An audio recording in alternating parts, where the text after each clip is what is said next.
The Cutting of My Long Hair by Zid Kalasa. The first day in the land of apple was a bitter cold one, for the snow still covered the ground, and the trees were bare. A large bell rang for breakfast, its loud metallic voice crashing through the belfry overhead and into our sensitive ears. The annoying clatter of shoes on bare floor gave us no peace. The constant clash of harsh noises with an undercurrent of many voices murmuring an unknown tongue made a bedlam within which I was securely tired. And though my spirit tore itself in the struggling for its lost freedom, all was useless. A pale-faced woman with a white hair came up after us. We were placed in a line of girls who were marching into the dining room. These were Indian girls in stiff shoes and closely clinging dresses. The small girl wore sleeved aprons and shingled hair. As I walked noiselessly in my soft moccasins, I felt like sinking to the floor. For my blanket had been stripped from my shoulders. I looked hard at the Indian girls who seemed not to care that they were even more immodestly dressed than I. In their tightly fitting clothes, while we marched in, the boys entered at an opposite door. I watched for three young braves who came in our party. I spied them in the rear ranks, looking as uncomfortable as I felt. A small bell was tapped, and each of our pupils drew a chair from under the table. Supposing this act meant they are to be seated, I pulled out mine and at once slipped into from one side. But when I turned my head, I saw that I was the only one who seated, and all the rest at our table remained standing. Just as I began to rise, looking shyly around to see how chairs were to be used, a second bell was sounded.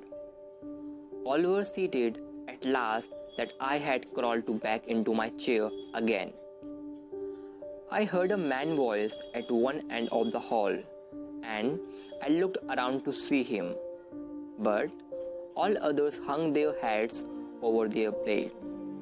As I glanced at the long chain of the tables, I caught my eyes of a pale-faced woman upon me.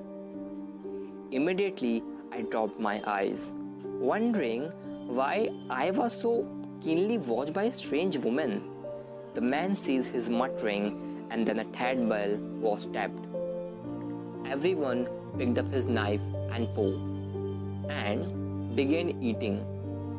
I began crying instead, for by this time I was afraid to venture anything more. But this eating by the formula was not the hardest trial in that first day.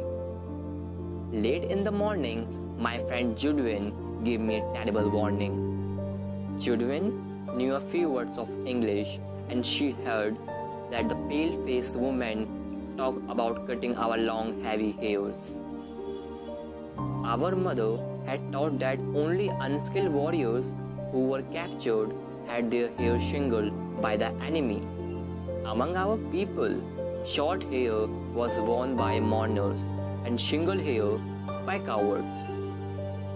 We discussed our fate some moment, and when Judwin said, "We have to submit because they are strong," I rebelled. "No, I will not submit. I will struggle first," I answered. I watched my chance, and when no one noticed, I disappeared. I crept up the stairs as quietly I could in my squeezing shoes. My moccasins had been changed for shoes. Along the hall I passed without knowing whither I was going. Turning aside to an open door, I found a large room with 3 white beds in it. The window were covered with dark green curtains, which made the room very dim. Thankful that no one was there, I directed my step towards the corner farthest from the door. On my hand and knees, I crawled under the bed and huddled myself in the dark corner. From my hiding place, I peered out, shuddering with fear whenever I heard the footsteps nearby.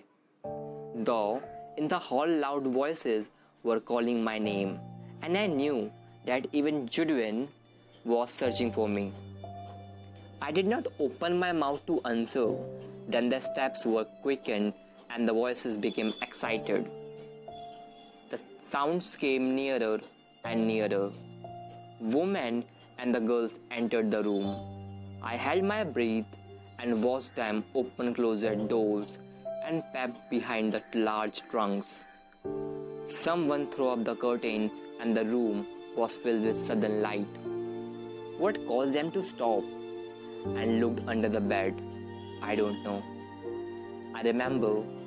I remember being dragged out, though I resisted by kicking and scratching wildly. In spite of myself, I was carried downstairs and tied fast in a chair. I cried aloud, shaking my head all the while until I felt the cold blades of scissors against my neck and heard them gnaw often my thick braids. Then I lost my spirit. Since the day I was taken from my mother, I had to suffer extreme indignities. People had stared at me. I had been tossed in the air like a wooden puppet. And now my long hair, was shingled like a coward's. In my anguish, I mourned for my mother, but no one came to comfort me. Not a soul reasoned quietly with me, as my own mother used to do. For now, I was only one of my many little animals driven by a herder.